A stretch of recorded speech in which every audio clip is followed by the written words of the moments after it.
conforme ficamos acertados na terça-feira passada, se você tivesse a sua pergunta, qualquer indagação sobre qualquer coisa, eu li na Bíblia, eu ouvi dizer, eu vi um vídeo que dizia isso, ou quem sabe, saiu uma notícia no jornal, você leu, aliás que hoje ninguém está mais lendo jornal, tem jornais que já não são mais feitos em papel, né?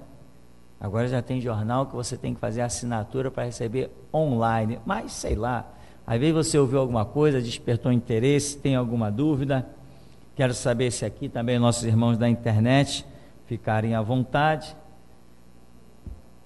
Quem leu algum texto, quem teve dúvida, quem quer fazer pergunta, temos aqui?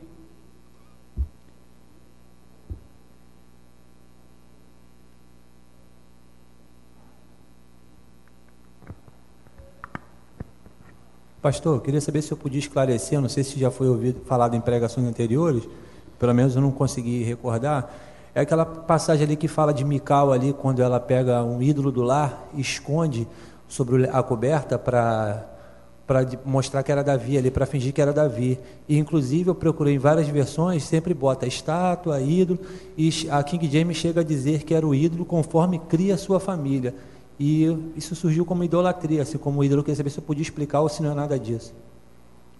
Ali, que é em 1 Samuel, né, 19. Ali. A Mical é a esposa de Davi. Você queria saber o que? Se tem a ver com... É porque ali colocou que ela colocou um ídolo do lar na cama, deitado, e cobriu com lençol. Eu queria entender que ídolo do lar seria esse ali. Tá, quando foi para escapar Davi, né? O que acontece? Os historiadores dizem, inclusive vários filmes mostram que, na verdade, aquele pessoal todo ali, de Saul, né? Saul dizia, eu sirvo ao Senhor, mas a casa dele era aquela bagunça espiritual. As filhas dele, essa é uma marca horrenda que tem na nação de Israel, porque muitas vezes, é interessante nós falarmos sobre isso, irmão, porque muitas vezes nós temos a ideia de Israel como uma nação em que todo mundo tem consciência de Deus. Não, apaga isso. Isso não é real. Se isso fosse real, Deus não precisava, como ele diz, enviar os seus profetas madrugando, peregrinando, percorrendo toda a nação. Para que, se todos têm consciência de Deus? Então, o que nós temos em Israel? Bom, vamos imaginar Israel hoje como um bairro do Santo Cristo. Estamos nós aqui, somos um grupinho, imagina, o bairro do Santo Cristo tem milhares de pessoas. Nós aqui hoje não somos, não sei, talvez não somos 100 pessoas. Imagina a nação de Israel como nesse exato momento sendo o bairro de Santo Cristo. Nós somos esse grupo espalhados no meio do bairro de Santo Cristo, um grupo com consciência de Deus, um grupo que quer Deus, um grupo que teme a Deus. E o resto de todos os habitantes de Santo Cristo, o que nós temos aí? Nós temos católicos que servem ao diabo, nós temos espíritas que servem ao diabo. Muitos destes católicos e espíritas não sabem que servem ao diabo. Nós temos ateus, nós temos os mais ignorantes e temos aqueles que pensam que são sábios, ou seja, toda essa diversificação que você hoje vê em qualquer canto do mundo, esse era Israel. Muita gente pensa que Deus chamou Abraão, Isaque e Jacó, formou a nação de Israel e que formou uma nação santa. Não, não formou nenhuma nação santa, não. Como é que uma nação santa ia fazer as coisas que eles fizeram ao longo de toda a sua história? Todos os horrores. Aonde mais nós encontramos horrores e abominações? O principal palco que a Bíblia mostra sobre isso é o chamado povo de Deus, é a chamada nação de Israel. Então, o que nós tínhamos lá? Mical tinha ídolos dentro da casa dela. A mãe de Mical tinha ídolos. Não servia todo mundo ao Senhor, não. Agora, muitos pensavam que serviam?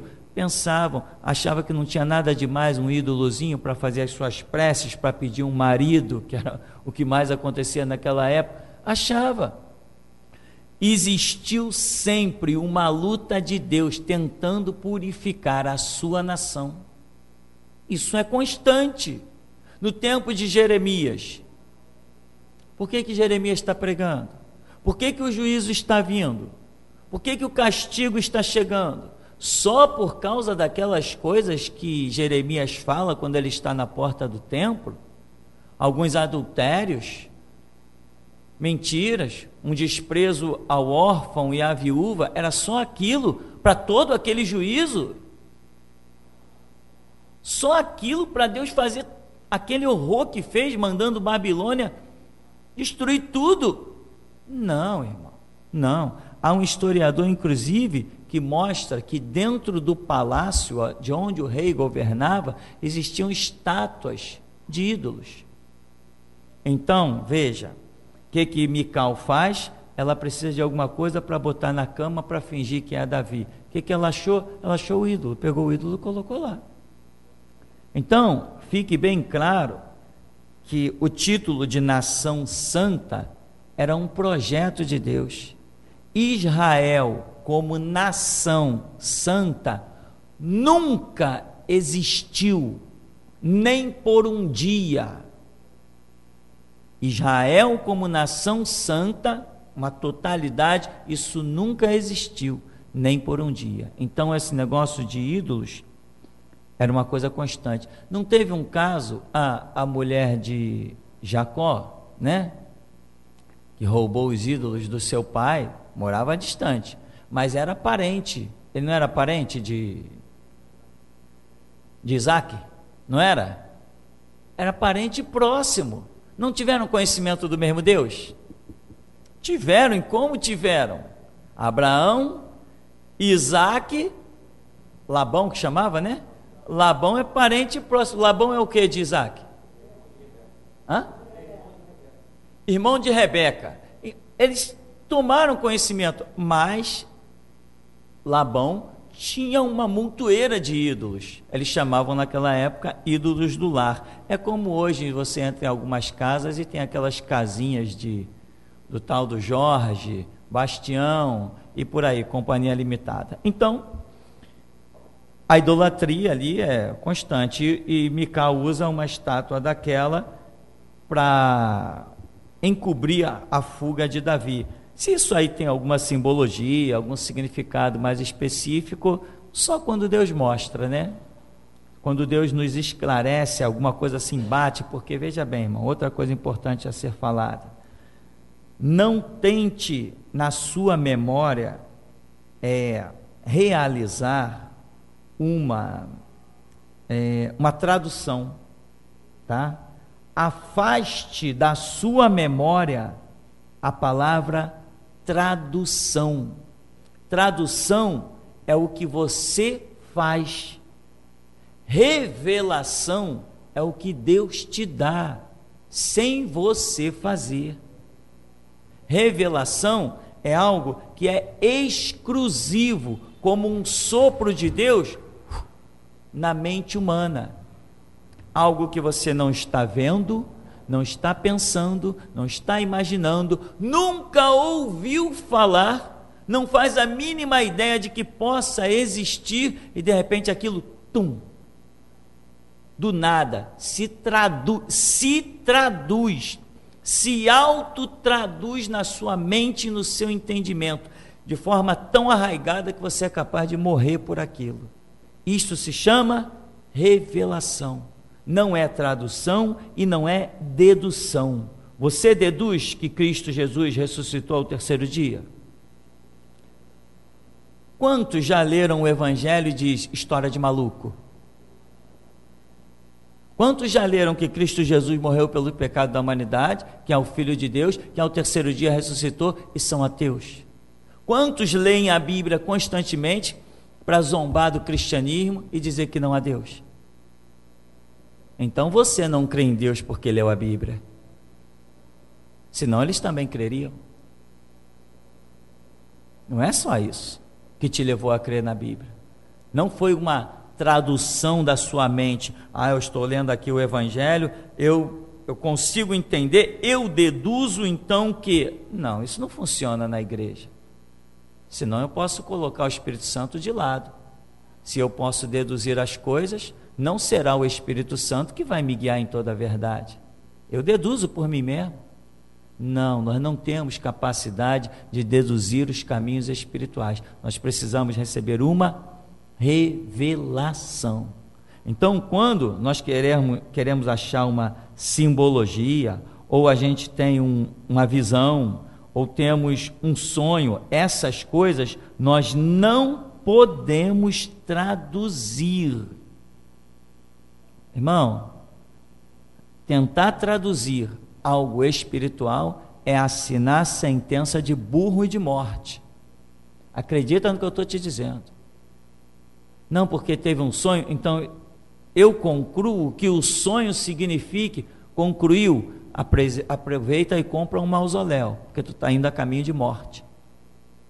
Coisas espirituais, a nossa mente não foi programada, não foi criada, não foi instruída, não tem condições de traduzir coisas espirituais. Nós não fomos criados para isto.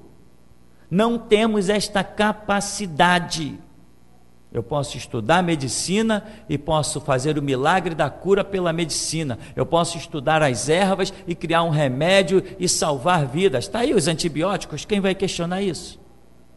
A ciência evolui, olha os óculos que eu estou usando aqui. Sem eles eu fico até com dor de cabeça, sem esses óculos. A ciência, o homem tem condição de coisas naturais, o homem vai lá, estuda, traduz, deduz, conclui, faz teste, prova contra prova e chega à conclusão. Coisas espirituais, não. Você precisa entender, se quiser caminhar bem, precisa entender que sempre que você se deparar com uma situação que for espiritual, só te resta uma alternativa, é ir para o teu canto e ouvir Deus. Se Deus não falou, você também não sabe. Então é importante isso. Simbologias existem, mas não quer dizer que você vai deduzir. Não, eu tive um sonho que era uma rede, que era um barco, que era água e tinha um homem. Bem, homem representa o sacerdote, a rede representa a palavra, a água também, e o barco é ministério. Então eu deduzo. Compre o seu caixão quando você pensar em deduzir alguma coisa. Mesmo você sabendo de simbologias que representam coisas espirituais, isso não te dá a capacidade de deduzir o significado de algo espiritual. Não existe isso em nós. Isto é obra de quem? Do Espírito Santo. Então, quando eu me deparo com uma situação, eu sinto dentro de mim, nos segredos que Deus desenvolve com a gente, nos símbolos que Deus desenvolve com a gente, nos toques espirituais que Deus desenvolve com a gente, quando eu me deparo com uma situação espiritual e o Espírito Santo vai me dizer o significado daquilo, eu sinto dentro de mim um sinal já que Deus desenvolveu comigo, e eu sei que é a voz dele. Não é uma voz falando, é uma voz em sinais, algo que reflete no meu espírito, transborda até no meu corpo, na minha carne, na minha pele. É um sinal de Deus quando alguém me conta um sonho e eu digo: irmão, seu sonho é isso, isso e isso. O pastor interpreta sonho. Não interpreta o sonho, não existe intérprete de sonho. Nem Daniel interpretava sonho. Mas a Bíblia diz que Deus deu a ele sabedoria na interpretação de sonhos. É mesmo? Me mata de rir. Deus dava a ele a interpretação dos sonhos, não que Daniel interpretasse sonhos. A sabedoria de Salomão vinha de quem? Vinha de Deus? Ou vinha de Salomão mesmo? Não, Deus deu sabedoria a Salomão, então Salomão se tornou um homem sábio. Não, nada disso. Aquilo era um ministério, onde o Espírito Santo constantemente agia com Salomão e ele expressava versos, como hoje nós temos provérbios e as atitudes. De quem é o filho? É dessa? Não, vamos arrancar aqui, vamos dividir no meio. Salomão recebeu isso de quem? Da própria cabeça dele? Não, nada disso. A sabedoria que vem do alto, ela é uma revelação, uma ação constante do Espírito Santo que vai estar agindo toda vez que for necessário a sua intervenção. Então, não deduza, não traduza, não interprete, não seja louco, porque aqui nesse ministério, irmão, eu vou te dizer uma coisa: mais de 100 já se foram por causa dessa história de pensar que é sábio. Nós não temos capacidade para interpretar algo espiritual. Então, esses dias esses dias tem aí uns meses, um irmão esteve falando comigo, pastor, eu tive um sonho, e uma pessoa, alguém ia me convidar para eu pregar e tal, e essas coisas todas. Eu falei assim, e ele contou o sonho todinho. Eu falei, tem que buscar, tem que orar e tal. Fiquei batendo papo com a pessoa e tal, não sei o que, aquele papo vai aqui, vai ali e tal. Daqui a pouco, aquele negócio explodiu dentro de mim. Falei assim, olha, esse camarada que vai te convidar para pregar é um ladrão, é um pilantra, é um sem vergonha, e tem mais, ele é um líder de uma igreja. Aonde que eu vou deduzir isso? Eu nem sei quem é o cara. Aí passou uma semana, o irmão veio dizer, eu recebi 2 convites para pregar. Falei, 2 ladrões, 2 mercenários. Não, porque o pastor falou a respeito de um, mas eu recebi 2 convites. Eu falei, os 2 são ladrões, os 2 são pilantras, os 2 são mercenários, os 2 dizem que são teu amigo, mas eles querem usufruir da tua carne e da tua lã. Você pode falar isso a respeito da vida de alguém, sem receber um juízo? Eu nem sei quem é, nem conheço, como é que eu vou falar isso da vida de alguém? Mas quando você recebe o sinal do alto, ai de você se não falar. Amém, meu irmão? Então, sonhos, visões, simbologias, não queira botar no papel não, porque isso não é matemática não. Não, eu tenho aqui, 2 mais 2 é igual a 4. Não, meu irmão, simbologia, visão, sonho, não tem nada de 2 mais 2 igual a 4, não. Não, porque José tipifica Cristo. É mesmo? Um abraço. Como você é sábio. Vou morrer de rir de você na próxima encarnação. Falo tanto em próxima encarnação, qualquer dia alguém vai achar que eu creio. Então, meu irmão, não é nada disso não, meu irmão. Aí vai se juntar uma equipe. Já teve um caso desse aqui. Não, irmão, veja bem. Vamos pegar a apostila de simbologia aqui, olha. Aqui, rios significam, espada significa, não sei o que significa. Bom, então isso deve significar isso, aquilo e aquilo outro. Aí depois que a coisa começou a pegar fogo, vieram falar comigo. Pastor, eu tive esse sonho assim, e o irmão fulano disse que era isso, isso e isso. Eu digo, então vai, segue o que o irmão fulano te disse. A gente se vê no céu quando tu morrer. Mas, pastor, irmão, não é isso. O Espírito Santo explode dentro da gente. É isso, isso e isso. Não é o caminho do norte, é o caminho do sul. O que eu estou querendo dizer? Não é isso que você está seguindo, é totalmente o contrário. Quanta gente já chegou para mim aqui, não, pastor, que eu tive uma visão, que eu me casava com essa pessoa e a gente seguia junto, mas a porta que a gente tinha para passar era estreita.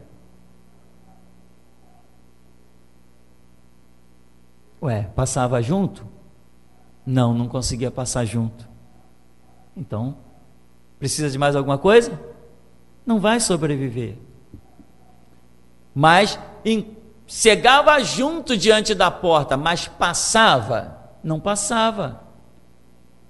Mas para a pessoa, muitas vezes, o que acontece? Não, nós estávamos juntos diante da porta estreita. O sonho se encerrou para a pessoa aí, mas a revelação não aconteceu.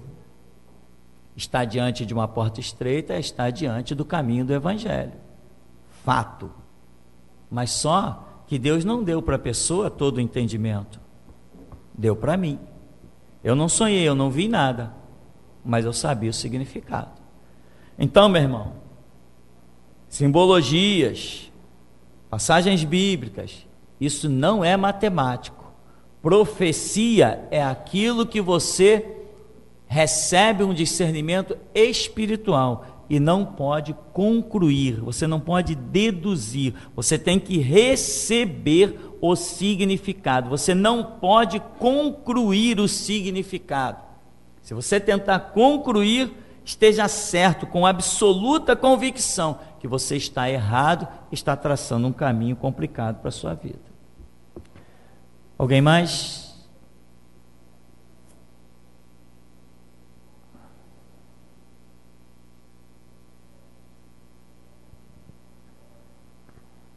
Pastor, lá em Gênesis, diz que Deus se arrependeu de ter feito o homem.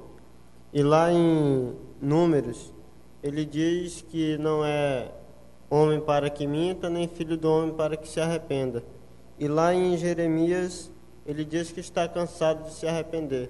Queria que o senhor falasse mais um pouco sobre isso.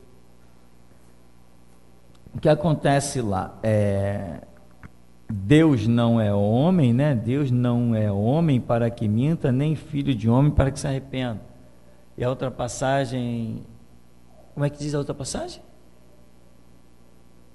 Ninguém pegou? Arrependo-me, né? Fala, arrependo-me de ter feito o homem. Isso aí é algo que, inclusive, a nossa apostila mostra um estudo desse, que tem um nome complicadíssimo, chamado antropomorfismo e antropopatismo. Eu não sei de onde esse pessoal consegue tirar essas palavras, sinceramente. E é quando, segundo a teologia, é quando Deus está se utilizando de uma linguagem humana, ou seja, uma linguagem que nós conseguimos entender. Então, uma passagem não tem nada a ver com outra. Como não? Elas são contextos diferentes. Quando Deus diz, arrependo-me de ter feito o homem, quando ele está ali prestes a lançar o dilúvio sobre a terra, esse arrepender-se é uma forma de que Deus está falando hoje conosco e na época especificamente com Noé, mostrando que ele tinha algo que ele ia tratar nessa questão de ter criado o homem, o arrepender-se de ter criado o homem, ou seja, eu vou destruir o homem, porque eu estou me arrependendo desta obra. Embora o arrepender-se de Deus ali não foi generalizado, porque Deus deu escape para Noé, para sua família, na arca, etc. Então, o arrepender-se ali é a linguagem que Deus usa para que nós possamos entender qual foi o sentimento, qual foi a decisão que ele teve. Agora, alguém que é onisciente se arrepende? Não, porque alguém que é onisciente, ele conhece plenamente todo o futuro e todo o fruto dos seus atos. Então Deus, como é onisciente, jamais vai se arrepender de nada, porque ele conhece tudo, conhece todo o futuro, né? E lá, Deus não é homem para que minta, nem filho de homem para que se arrependa. Isso aí é uma expressão bem óbvia, né? Que mentira é coisa de homem, quando se entrega ao diabo, que é o pai da mentira, né? E arrependimento, ali no contexto de homem, arrependimento significa aqueles que fazem coisas sem ter consciência do produto final da sua ação. Quando nós fazemos alguma coisa e nos arrependemos, temos a oportunidade de pedir perdão. Por quê? Porque Deus reconhece que nós não somos dotados de onisciência. Mas isso não acontece com Deus, porque Deus é onisciente e Ele nunca se arrepende de nada. Porém, ali a expressão usada é para que nós possamos entender o que se passou no coração de Deus. Porém, tem ainda outras versões bíblicas que não usam a palavra arrependeu-se. Tem versões bíblicas que dizem assim: então pesou no coração de Deus. Não usa a expressão arrepender-se. Só que lá do idioma dos originais, tanto cabe a palavra arrepender-se, como pesar no coração, como entristeceu-se Deus de ter feito o homem. Tem várias expressões, várias versões bíblicas, mas seja como for, nenhuma delas revela verdadeiramente que Deus tenha essa habilidade de se arrepender, porque senão ele não seria onisciente. Quem conhece todo o futuro jamais vai se arrepender do que venha pela frente. Não existe arrependimento, tá? Temos outros tipos de linguagem na Escritura, por exemplo, quando diz assim: eis que o homem é como um de nós, conhecedor do bem e do mal. Não tem essa expressão também em Gênesis, depois que o homem peca? E nós sabemos que o homem nunca foi como Deus, conhecedor do bem e do mal. Nunca foi. Já foi? Não. Nunca foi, nem nunca será. O homem nunca foi, nem nunca será conhecedor do bem e do mal. Se eu for conhecedor do bem e do mal, eu não preciso do Espírito Santo para me guiar em toda a verdade. O que ele vem fazer aqui? Eu conheço o bem e o mal. Acabou, ele não tem missão nenhuma na terra. O Espírito Santo não tem missão se eu conheço o bem e o mal. Mas Jesus falou que ele virá e nos guiará em toda a verdade. A verdade é o bem. Então eu não tenho conhecimento do bem e do mal. Lá, quando há essas expressões, dizem os teólogos, os estudiosos do idioma, que ali foi usado um tipo de linguagem chamada ironia. Mais perguntas?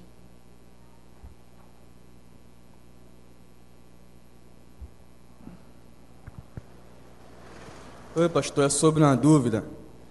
Estudando assim, gente, é o texto de Noé ali, esse mistério que é o tempo da construção da arca, esse mistério, porque se for 100 anos, a maioria fala 120, né? Se for 100 anos, dá para pensar em outras coisas. E eu estou com 2 textos bíblicos aqui, do capítulo 6 e o 7, que acabei lendo assim e me veio na cabeça, pode ser que eu esteja errado, pode ser que eu esteja errado no meu momento de leitura lá. Eu queria passar para o senhor o último verso do capítulo 5, que fala, finaliza a genealogia, aí depois entrar no capítulo 6, para o senhor puder explicar, por favor. Sim. É o último verso do capítulo 5 de Gênesis, que diz que a idade de Noé, 500 anos. Aí depois ele entra no contexto do juízo ali, que é do juízo do juízo do dilúvio, né? E no 6,14, no 14, parece que vem a ordem da construção, né? Na King James está a palavra fazer uma arca, a ordem ali, né, pastor? Fazer uma arca, parece que aqui no verso 14, está até no número 14, no verso 14 tem a ordem da construção, e subentende que ele está com essa idade, né, 500 anos, como diz o último verso ali do... Sim, veja bem, ali... Não, ainda tem ainda a completar, perdão. Segue. Seguir? Então, aí no verso 14, parece que do capítulo 6, parece que vem a ordem, fazer uma arca, dá a medida, dá tudo, e então subentende que parece, pode ser que eu esteja errado, pastor, parece que por isso que eu estou fazendo a pergunta para tirar dúvida, e aqui no verso 14 vem a ordem, e no 7, verso 6, capítulo 7, verso 6, parece que ela já está concluída, e diz que ele tem mais 100, passa 100 anos, 600 no caso, né? Sim. 500 para 600, e aqui diz, e Noé tinha 600 quando o dilúvio veio. Se veio o dilúvio é porque a arca subentende que estava concluída, né, pastor? Senão não ia mandar o dilúvio. Se vem o dilúvio, parece que ela está concluída. Mas tem um mistério aí, uns falam 120, outros falam 100, e eu lendo aqui, aí me veio na cabeça, porque se for 100 anos, dá para pensar muitas coisas aí de arrebatamento, né, tipologia e tudo. Queria tirar essa dúvida, pastor. O que acontece é o seguinte, segundo os cálculos de uma série de coisas, eu nunca fiz cálculo nenhum assim sobre a vida de Noé, né? Ou acho que fizemos, mas no tempo que eu estava no seminário, isso tem um bocado de tempo, e as coisas vão surgindo outras coisas e a gente vai esquecendo outras que vão ficando para trás. Então, essa história de que Noé demorou 120 anos, é bem antiga. Não sei se tem outras pessoas, como assim você, que possa estar achando alguns outros cálculos. Porém, uma coisa a gente tem que entender, que muitas vezes essa precisão, ela pode oscilar, e pode oscilar muito. Sabe por quê? Porque o tempo de Gênesis não é um tempo da história. Ele é um tempo de quê?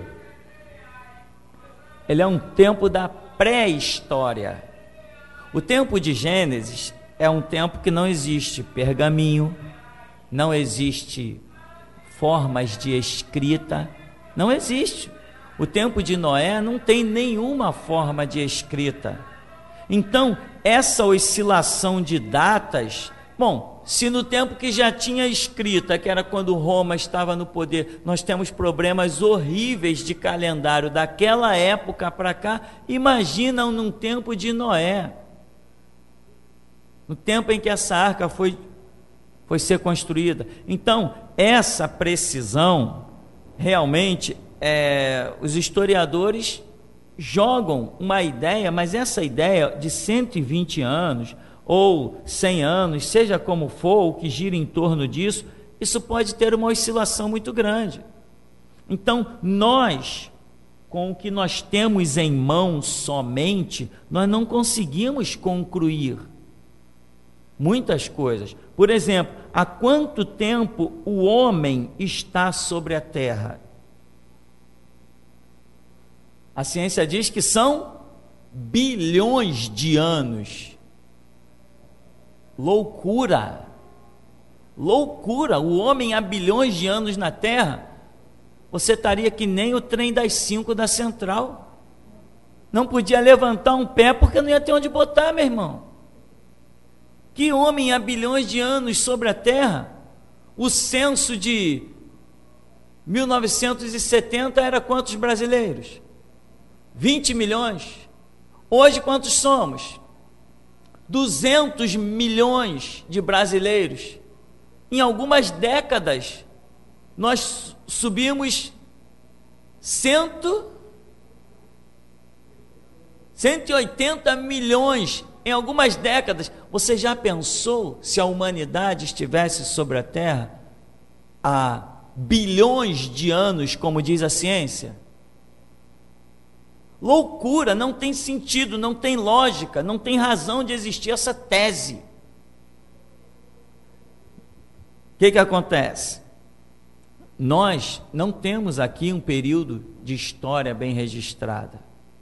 Então, hoje, pela Bíblia, inclusive por cartas datadas pelos judeus, nós temos uma carta da crucificação de Jesus. Qual é a data daquela carta? Quem lembra?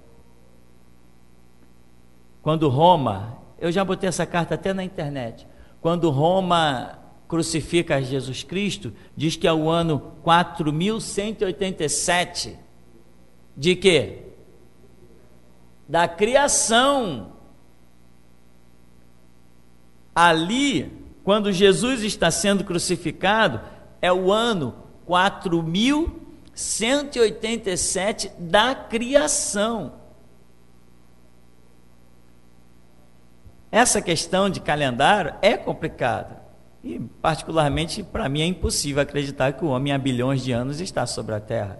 Seria uma loucura, até dos projetos de Deus, não tem sentido nenhum.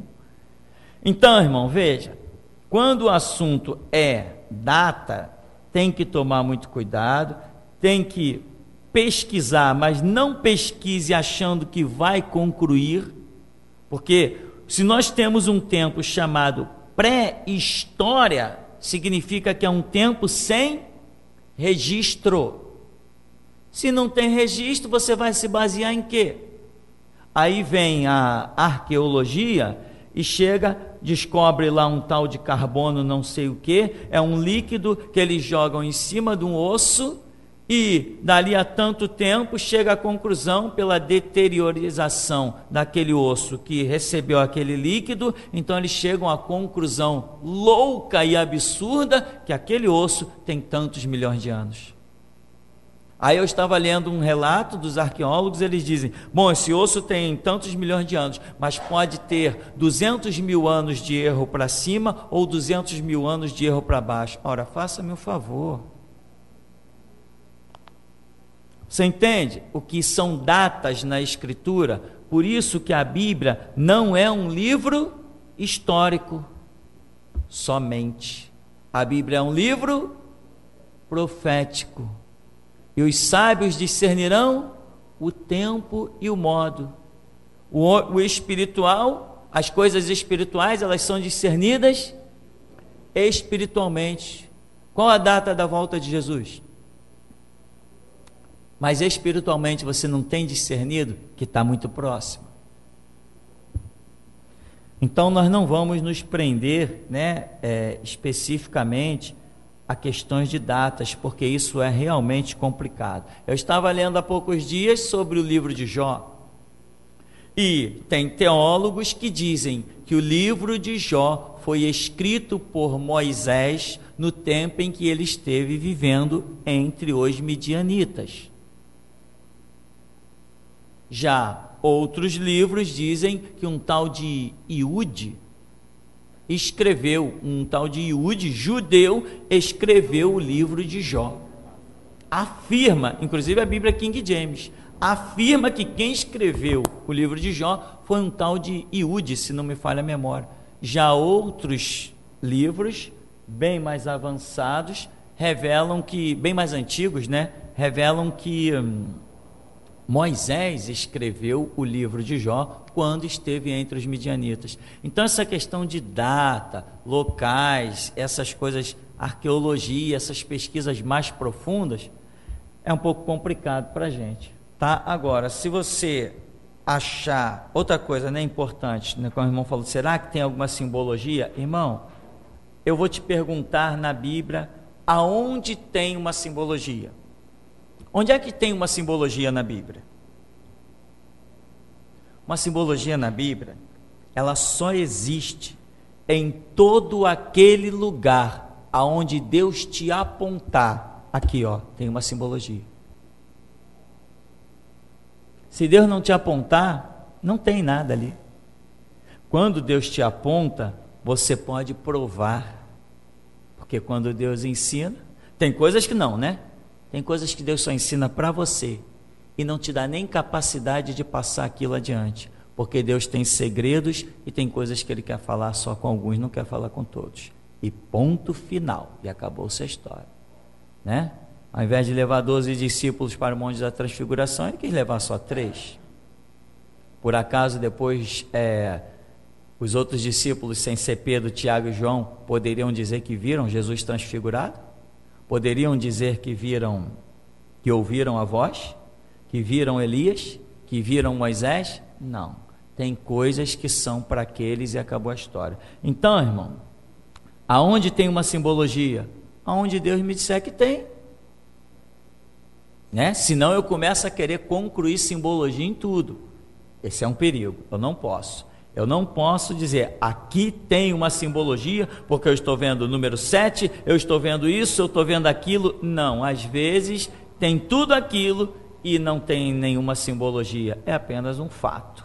Agora, quando o Espírito Santo traduz, aí verdadeiramente tem simbologias e revelações. Uma vez que o Espírito Santo traduza, não deduza, Não existe... Nós lá no seminário nós brincávamos, não existe deduzismo na Bíblia, nem achismo. O que existe é revelação. A Bíblia fala o que ela quer falar. Deus revela o que Ele quer revelar. Se eu deduzir, se eu concluir, eu posso me dar mal. Mais alguém?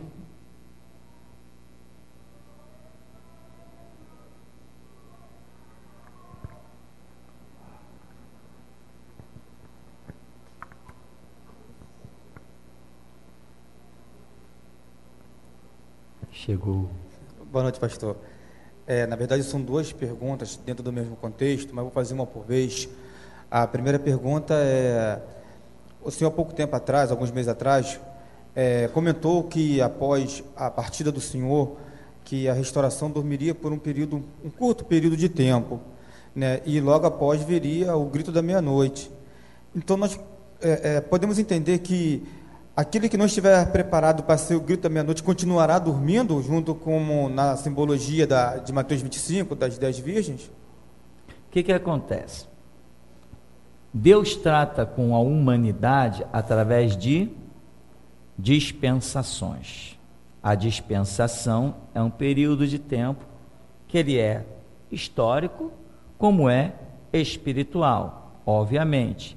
E nessa espiritualidade existe o seu caráter profético. Todo ministério levantado por Deus deixa profecias para o futuro. Todo ministério levantado por Deus deixa profecias para o futuro.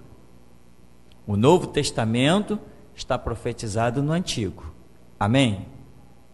Está lá os 4 cavalos de Zacarias, os 4 carros, está tudo lá profetizado. Moisés falou: o Senhor Deus vos levantará um profeta semelhante a mim, a ele ouvis. Então, todo ministério levantado por Deus, ele deixa profecias para o futuro. Se não deixar, não é de Deus. Tem que deixar alguma coisa. Ainda mais numa dispensação tão importante. Então, Deus trata com a humanidade através de dispensações. Então, quem vai sobrevivendo? Às vezes, tem pessoas que vão trabalhar dentro de uma dispensação e ali vai ser encerrada a vida dela e acabou a história.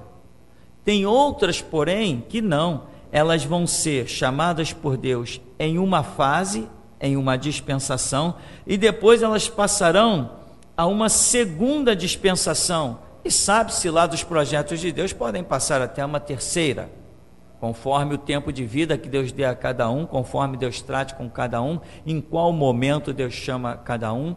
Tem crianças que começam a trabalhar num ministério com pouquíssima idade, 8, 9, 10 anos, e essas crianças acabam atravessando 3, 4 dispensações. Olha, Daniel foi um garoto lá para a Babilônia. Quando Daniel, segundo eu ouvi dizer que Daniel morreu, um historiador diz isso, né, com 96 anos. Outros dizem que 80. Então, há as suas controvérsias, mas veja, desde um adolescente, né, que entendemos que era Daniel, até 80 anos, que é o mínimo que eu já vi falarem a respeito do tempo de vida de Daniel, olha quanto tempo se passou aí. Vamos colocar que Daniel estivesse com 20 anos quando chegou, 60 anos, em que ele viu várias situações dentro de um reino, ele vê o seu povo cativo. Então Daniel está contemplando ali várias situações dispensacionais. A dispensação que ele está atravessando é imensa. Ele atravessou tudo até morrer. Então o que nós temos, segundo a pergunta do Paulo? Temos dispensações, irmãos, em que, se você for aprovado nela, você passa para a próxima. Se você não é aprovado aqui agora, Deus não tem projeto contigo amanhã. Deus tem um plano comigo amanhã, e Deus tem um plano comigo ainda para décadas à frente, como Ele tem falado comigo. Mas eu saio daqui agora e vou adulterar, e vou me meter a cara nos vícios, vou começar a entregar a minha vida para o que não presta. Deus vai virar a dispensação, e eu vou fazer parte dela? Estou fora. Mesma coisa, quem vai fazer parte de tudo que é projeto futuro de Deus? Quem hoje se enquadrar. Hoje nós estamos excluindo os batistas, os assembleianos, os metodistas, uma quantidade imensa de pessoas que não querem reconhecer, ou melhor, não querem aceitar, porque reconhecer, é impossível não reconhecer a voz da restauração. Eu desci garganta abaixo de pessoas dentro das suas igrejas, dentro das suas casas, na garganta dos seus filhos, dos idosos, dos pastores, dos velhos, dos anciãos, dos avós. Eu desci garganta abaixo de todos eles. Reconhecer, eles reconhecem. Não querem aceitar porque não têm humildade. Mas reconhecer, é impossível não reconhecer. Como? A voz da restauração assusta até a mim, que dirá a eles. Então, não vai adiante quem não for aprovado hoje, aqui e agora. Então, quem vai dormir? Tá? Tem um período que nós temos entendido que todos vão dormir. Por quê? Quando faltar a liderança do tempo da restauração, que é uma liderança única, e não existirá outra. A restauração é uma liderança única, e não existirá outra liderança. Existirá outras sublideranças. Doa em quem doer. E quem não aceitou isso, já foi para sua cova. Não adianta lutar contra um projeto de Deus. Tem dúvida? Vai orar. Vai clamar. Se Deus disser que eu estou mentindo, entra aqui e diga: pastor, você é um mentiroso, Deus me falou o contrário. Agora, se Deus falar o que eu estou falando, não adianta querer se exaltar, irmão. Plano de Deus, ninguém frustra. Acabou-se a história.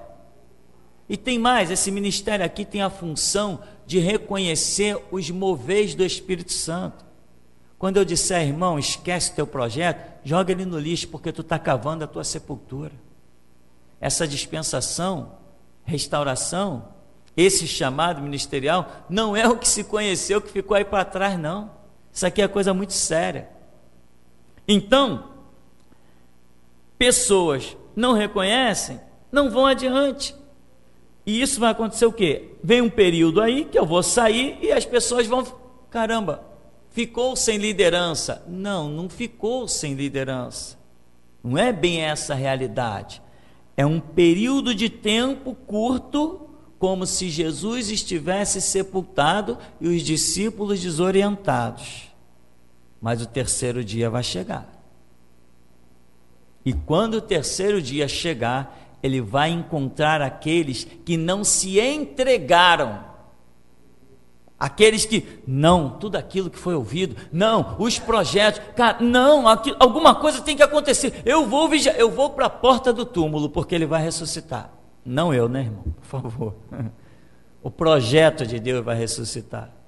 Então, uns vão ficar esperando, outros vão ficar meio sim, meio não. Quando vier um mover, uma nova liderança vai se levantar no grito da meia-noite.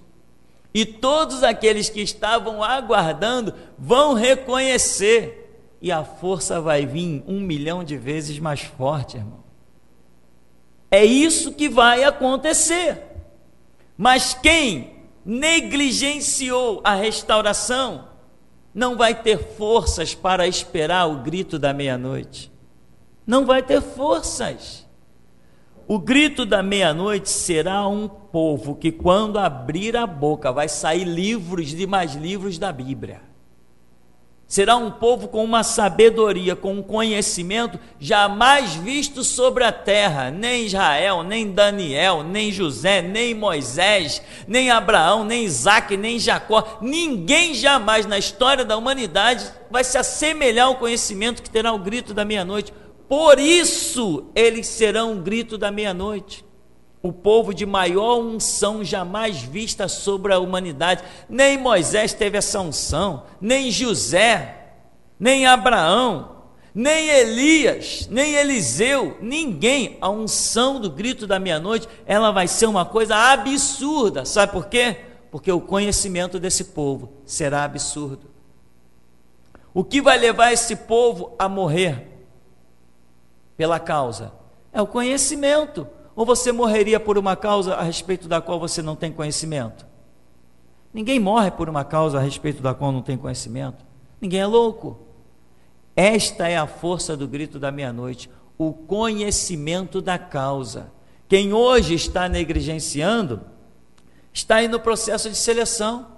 Mas as subdispensações da própria restauração vão mudando e você vai vendo que de tempo em tempo a igreja esvazia e enche, esvazia e enche, esvazia e enche. Estava vendo um slide, fiquei assustado, falei, caramba, Quanta gente já passou na igreja? Mas muita gente, irmão, muita gente. O que acontece com essas pessoas? Elas negligenciam. Eu já falei que se você não estudar, se você não aprender, você não vai ser nada. Isso aqui não é um lugar para você dizer, eu sou parte da igreja, eu sou membro da igreja. Aqui não tem ninguém membro da igreja. Ou você se transforma em membro do reino, ou você não faz parte do reino. Tá? Então, as dispensações é esse o processo. Tem que ser aprovado em cada uma delas. Vai chegar o período das lutas, o período que Jesus está no túmulo, o período que o povo está no exílio, períodos e mais períodos. E quem tiver negligenciado a dispensação anterior, não sobrevive na próxima. Tá? Pergunta da Suzete. Pastor, em Tiago 1,14 diz: cada um, porém, é tentado quando atraído e engodado pela sua própria concupiscência. Esta passagem tem sido usada para testificar se pecamos ou não em pensamento. O senhor pode comentar sobre o pecar em pensamento? Ninguém peca em pensamento, por quê? Porque é impossível pecar em pensamento, né? Vou imaginar aqui eu matando alguém. Já imaginei. Está morto esse cara. Agora vou imaginar eu enterrando ele, enterrei ele. Só de propósito enterrei ele com a cabeça do lado de fora. Alguém sentiu alguma coisa aí? Está vivo, Diego? Acabei de te matar. Sentiu nada? Poxa, ninguém peca em pensamento, meu irmão. Não, mas o cara pensou, não interessa o que o cara pensou. O pecado é algo que tem que ser consumado, né? Mas aquele cara, ele ia matar o outro, mas na hora aconteceu alguma coisa e ele não conseguiu, ele não conseguiu matar, então esse aí já está em juízo, porque a intenção do coração dele era maligna. Mas alguém que pensa em alguma coisa errada, não significa que esse alguém tenha a intenção de praticar o erro que pensou. Ou tem? Por acaso eu tenho intenção de matar o Diego? Deixa eu te matar mais uma vez, Diego. Peraí, não foge não. Matei o Diego. Peguei uma peixeira e atravessei de um ouvido ao outro do Diego. Pronto. Não tem pecado nisso, né? E aí as pessoas imaginam várias situações em que os pensamentos acontecem, o pensamento do adolescente, o pensamento do jovem, o pensamento do velho. Irmão, em pensamento ninguém peca, e ponto final. Tem que entender isso. Não interessa o que pensou. Agora, se você pensou e disse, eu vou fazer, tá. Se você olhar, atentar em uma mulher e a cobiçar, o que Jesus disse? Já em seu coração cometeu adultério. Mas ele não falou você pensou, ele falou você cobiçou. Não estamos falando de pensamento, estamos falando de cobiça. É outra história. Cobiça significa aquele desejo sórdido de realizar alguma coisa. Isso que é a cobiça. Dicionário é bem claro. Pensamento é uma coisa, cobiça é outra. Agora tem gente que confunde a cobiça com pensamento. Não. Cobiça é aquilo que mesmo que você não pratique o ato, você já está condenado. O que a Escritura diz? Não cobiçarás a mulher do teu próximo. Não é isso que diz? Por quê? A cobiça é um sentimento maligno que domina a pessoa. E o camarada vê uma mulher bonita passar, vamos usar esse exemplo tão comum na nossa sociedade, tão santa. Esse exemplo, o homem vê uma mulher bonita passar, caramba, quem é aquela mulher, hein? É a esposa do fulano. Pô, ela passa aqui todo dia? Passa. Então todo dia eu vou ficar aqui. Ele tem a informação que é a esposa do fulano, mas ele vai investir. Foi a cobiça. Mesmo que ele não consiga um resultado favorável, ele já está condenado, porque esse tipo de personalidade não adentra a porta estreita do reino de Deus. Então ele se condenou pela cobiça, mesmo sem ter praticado o ato. Mas vamos dizer, o mesmo cara se converteu, aí passa a mesma mulher, mas essa mulher é bonita, né, compadre? É sim, ó, gente, quer um charutinho, parceiro? Não, meu, mas é muito linda essa mulher. Tá, qual o problema? Não tem cobiça, ele admirou. A mulher é bonita, eita, a mulher é bonita, cadê o pecado em dizer que a mulher é bonita? Se houver pecado em dizer que a mulher é bonita, né, irmão? Está todo mundo ferrado aqui. Todo mundo frito. Quem aí nunca viu uma mulher bonita? Todos viram? Vocês acabaram de se condenar, então. Então, meu irmão, veja bem. Pensamento não leva a pecado. Pensamento te mostra que você tem o livre arbítrio. Você pode pensar no certo e pensar no errado. Isso é característica de seres que possuem livre arbítrio. O pensamento caracteriza o livre arbítrio. Disse Aristóteles, né? Eu penso, logo eu existo. É pensamento. Todo ser é um ser pensante. Até os leões são pensantes. Os hipopótamos são pensantes. Aliás, uma das coisas mais estudadas são as estratégias de caça do leão. Coisa impressionante, eles pensam, não tanto quanto a gente, né? Eles não têm consciência moral. Eles vão lá e devoram o filho dos outros, filho da zebra, o filho. Eles devoram porque eles não têm consciência moral, mas eles têm pensamento. Nós temos pensamento e temos consciência moral. Quando este pensamento corrompe a nossa consciência moral, aí ele se transforma em desejos sórdidos, cobiças, e aí ele nos mata, né? Então Eva olhou, se sentiu atraída, engodada. Enquanto ela achou que aquela fruta era uma maravilha, ela recebeu algum juízo? Não, mas depois que ela foi lá e consumou o ato dela. Então, pensamento errado não é característica de juízo de Deus. Definitivamente não é. Eu posso pensar no que eu quiser. Eu não tenho pensamento? Ou eu sou proibido de pensar? Vou fazer uma pergunta. Eu sou proibido de pensar? Eu posso pensar no que eu quiser? Então eu não peco quando penso. Alguém discorda? Alguém quer vir defender a tese aqui na frente? Se eu tenho liberdade para pensar, isso significa que quando eu penso eu não estou pecando. Outra coisa, agora, irmão, você vai ter a notícia final. Você não produz o teu pensamento.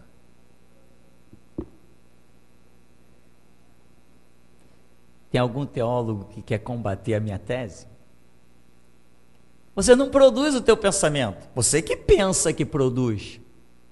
Deixa eu rir de você antes que você vá embora. Você não produz o teu pensamento. Não produz. Você não produz o seu pensamento. Quer uma prova? Me diga alguma coisa que nunca aconteceu. Estou esperando, hein? Vou ficar aqui a noite inteira. Me diga alguma coisa que nunca aconteceu. Ué, você não consegue pensar, não, em alguma coisa que não tenha acontecido? Nem eu. Isso é prova de que você não produz o seu pensamento. Você pode me dizer assim, pastor, eu estou me imaginando esquartejar uma pessoa. Isso nunca aconteceu. Isso nunca aconteceu. Nunca aconteceu contigo. Você só está mudando o personagem, mas o fato já existe. Você não consegue pensar em algo que já não exista. Bom, se você, eu espero a noite toda. Se você me trouxer um fato que nunca aconteceu, nem que você nunca viu escrito, que seja uma completa novidade, eu caio por terra, irmão, eu fecho até a porta da igreja. Vou dizer, não, estou fora, estou caído. Alguém se habilita a me trazer uma ideia aqui que nunca ninguém falou sobre ela? que você nunca ouviu sobre ela, que nunca leu sobre ela, que nunca assistiu numa televisão? Alguém se habilita a me trazer um fato assim? Então eu estou provando para você que os seus pensamentos não é você quem os produz. Eles entram na tua cabeça. Como? Você ouve uma palavra, amor. Você lembra de uma cena em que para você aquela cena era amor. Carro, você lembra. Avião, você lembra. É assim que nós funcionamos. Nós somos seres que dentro de nós vão sendo armazenadas infinitas coisas do que assistimos hoje pela TV, na internet, do que ouvimos nos rádios, lemos em jornal, em revista. Essas informações vão entrando em nós, né? Tem até uma filosofia que diz assim: você é o que você lê, né? Você não é só o que você lê, você é o que você lê, você é o que você ouve, o que teus pais te instruíram. Como a Bíblia diz, instrui a criança no caminho em que deve andar e até quando envelhecer, não se desviará dele. Então, você tem que dar informação para a criança, e aquilo vai ficar arraigado, ela vai, sempre que acontecer alguma coisa, ela vai trazer em memória aquela situação. Então, nunca você vai produzir um pensamento que seja realmente seu. Você não vai produzir, né? Tem um parafuso ali, aí você diz assim: poxa, ninguém consegue tirar esse parafuso daqui? Não, peraí, eu tenho uma ideia, vou pegar uma chave de fenda. Me diz que essa ideia de pegar uma chave de fenda para tirar um parafuso é sua. Você cresceu ouvindo isso. Você cresceu, meu irmão. Se convença. Você não pensa em algo que já não exista. Não pensa. Mas não pensa mesmo.